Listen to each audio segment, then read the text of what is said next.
Bonjour. Ouais, de travailler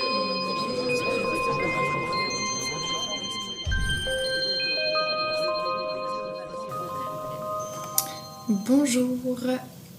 J'ai enchaîné quelques petits boulots, notamment entre 2009 et 2010, avant de reprendre des études de sciences sociales. Et un des petits boulots, entre guillemets petits, qui m'a le plus marqué, c'est celui d'ouvrière en usine de charcuterie industrielle. Et en reprenant mes études de sciences sociales, avec des amis, on a monté un groupe de travail sur des textes à la fois pour les lire et pour en écrire. Et à cette occasion-là, j'avais écrit un texte parlant de mon expérience d'ouvrière. Et ce texte dort sur mon ordinateur depuis 2010. Et il me semble que l'initiative On vaut mieux que ça, que je trouve formidable et que j'ai envie de soutenir, peut être l'occasion d'exhumer ce texte et lui donner une autre vie, peut-être de lui permettre d'avoir un écho qu'il n'aurait jamais eu sinon. Donc je vais vous lire ce texte que j'ai un peu retravaillé pour l'occasion, mais qui globalement est un travail d'écriture peut-être cathartique sur cette expérience professionnelle. Donc voilà, c'est parti. Il est 5 heures, tant pis, je veille. Il est 5 heures, j'ai déjà sommeil.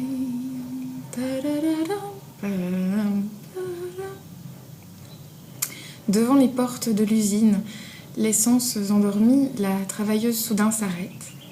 Bâille. La lumière blafarde du sas appelle à rentrer dans le monde de l'intérim, de l'agro, travail alimentaire, de la charcuterie industrielle. On laisse au casier sa vie, son identité.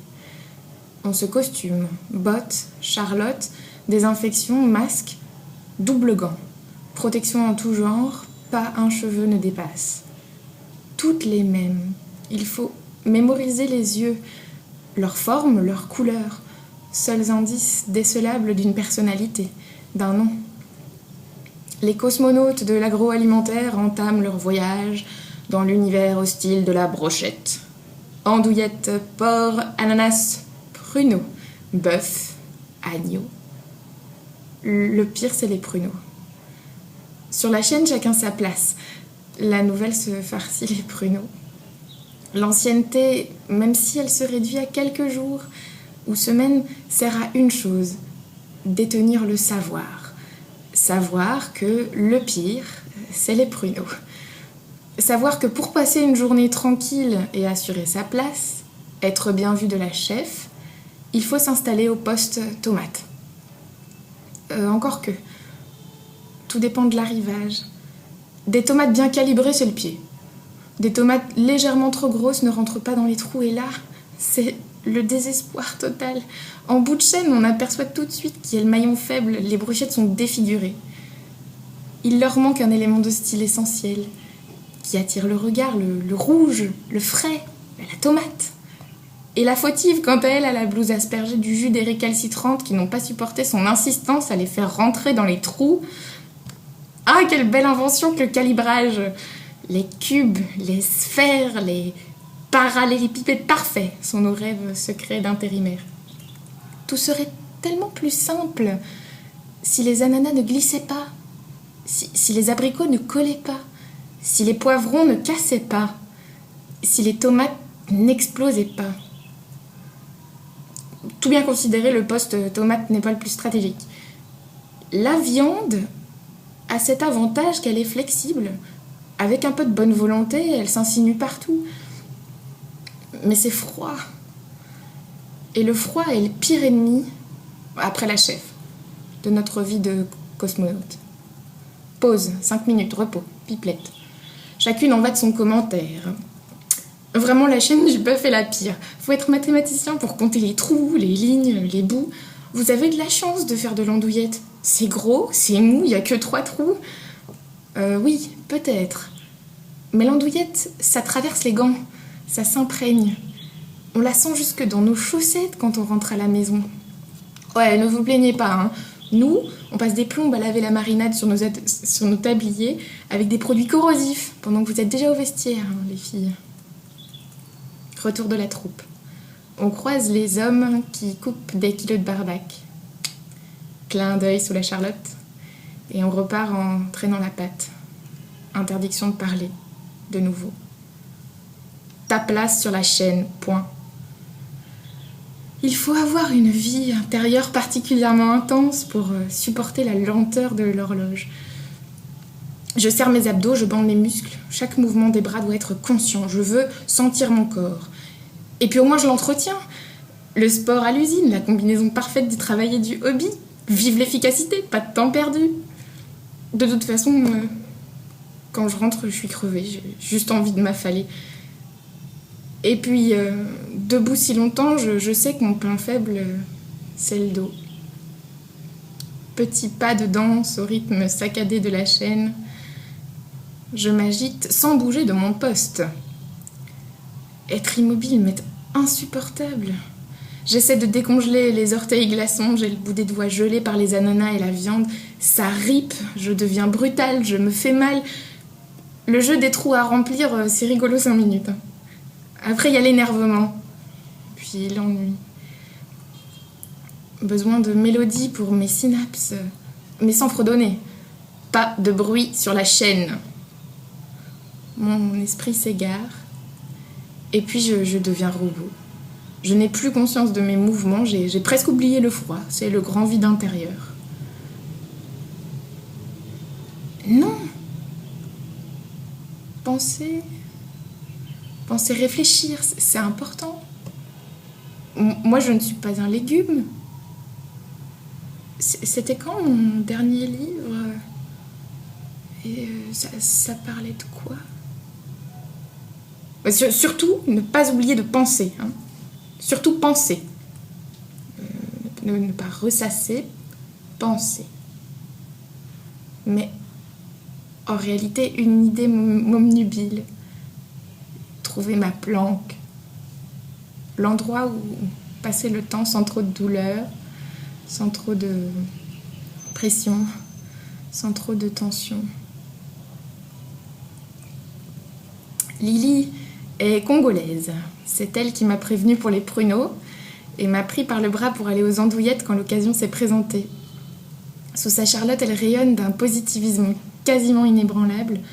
Son sourire, pourtant invisible, transperce la ouate du masque anti-contamination et illumine l'atmosphère morose autour des andouillettes. La chaîne est un jeu. On peut en rire.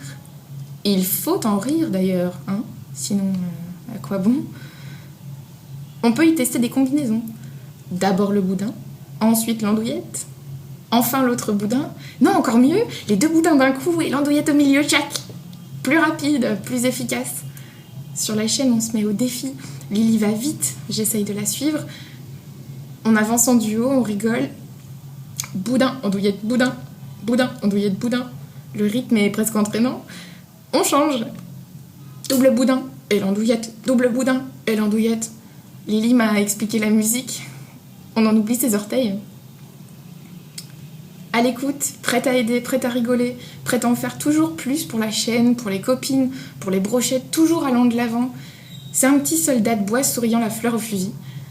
Les tambours des machines galvanisent la travailleuse modèle, notre Lily nationale. Son visage se referme en une fraction de seconde quand on lui dit qu'il n'y a pas assez de travail.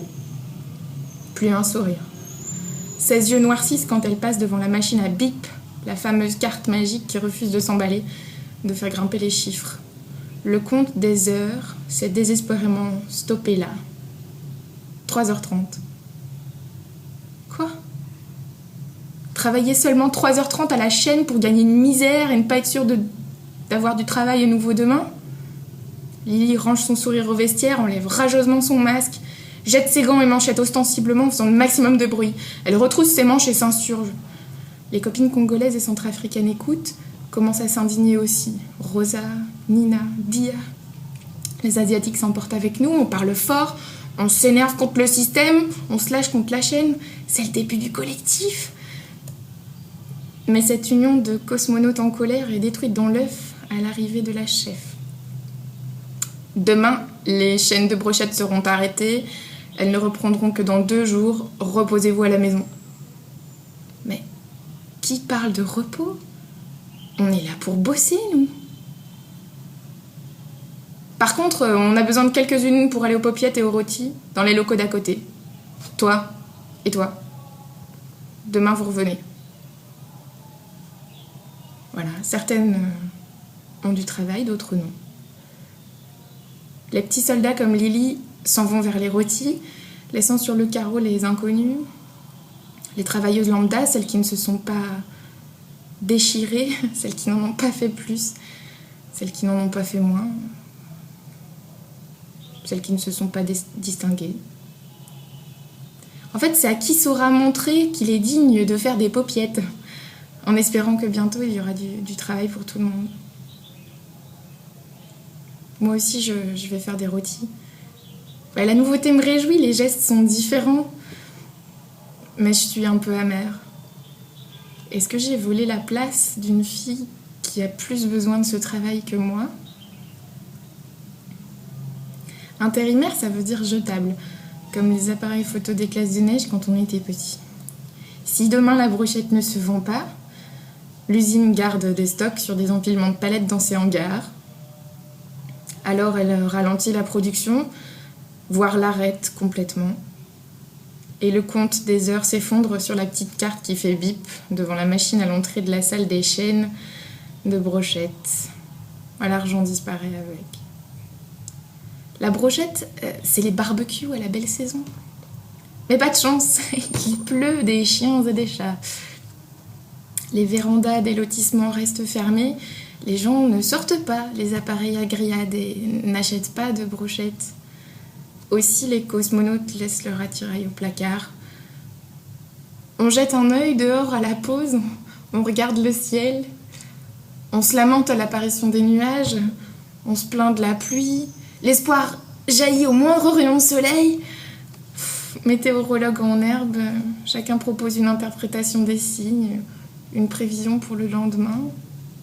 Soleil, travail, pluie, maison. À l'agence d'intérim, c'était brochette ou bâche de piscine. Bon, moi, j'aurais dû bosser dans les bâches de piscine. Trop de cosmonautes. L'univers est trop petit, c'est Love Story. Votez pour que Miss Marinade reste. Votez pour que Miss Andouillette s'en aille. La mécanique de prédation se met en route. Comment se rendre indispensable ? Début de la compétition. Je suis indispensable, tu ne l'es pas. Quelle que soit la vie des autres, on s'en fout. La nôtre vaut plus la peine. Tiens, Miss Marinade n'est plus là ce lundi. Par reconduite. La chef aime les cosmonautes aventureuses, celles qui n'ont pas froid aux yeux, celles qui s'adaptent. Les paupiettes ? Bien sûr. Les rôtis, j'adore. Jeter les poubelles, pas de problème. Alors que chaque matin, à l'aube, une pensée me revient en boucle. Aujourd'hui, pas les étiquettes. Je veux pas faire les étiquettes, tout, mais pas les étiquettes. Combien de temps peut-on tenir à traîner les pieds dans les couloirs, faire semblant de ranger une raclette, de laver une bassine oubliée, d'avoir du mal à défaire son tablier pour retarder au maximum le passage du bip, gagner le quart d'heure suivant sur la carte des heures sans que la cosmonaute supérieure ne s'en rende compte. Et si on cumule avec les primes de froid, les primes de nuit et les minutes grappillées par jour, à la fin sur la fiche de paye, ça compte. Lily m'explique que la France, elle n'aime pas, mais qu'il faut bien gagner sa vie. Elle travaille dans la brochette 4 mois l'été, dans le rôti 4 mois l'hiver. Entre-temps, si elle peut, elle rentre au Congo. Besoin de souffler, de s'arrêter, de respirer. Elle m'a transmis sa nostalgie de la terre rouge et des bananiers. Les cosmonautes jetables, c'est nous.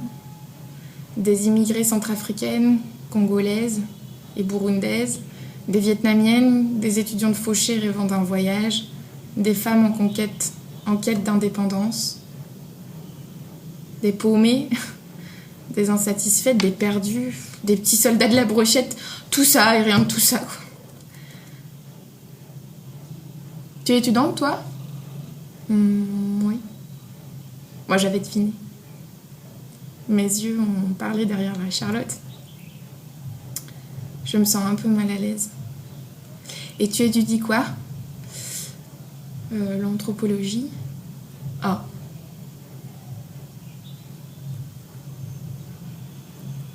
Ébloui par le jour, étourdi par la nuit déjà bien entamée, les cosmonautes sortent de l'usine, retrouvent leur vie, ébréchée, modifiée. Le soir, avant de m'endormir, je compte les chapelets d'andouillettes. Au supermarché, rayon charcuterie, j'en viendrais presque à être fière de la beauté de nos brochettes. On dirait des vraies. C'est important d'être fière de son travail. Il reste ça, la fierté.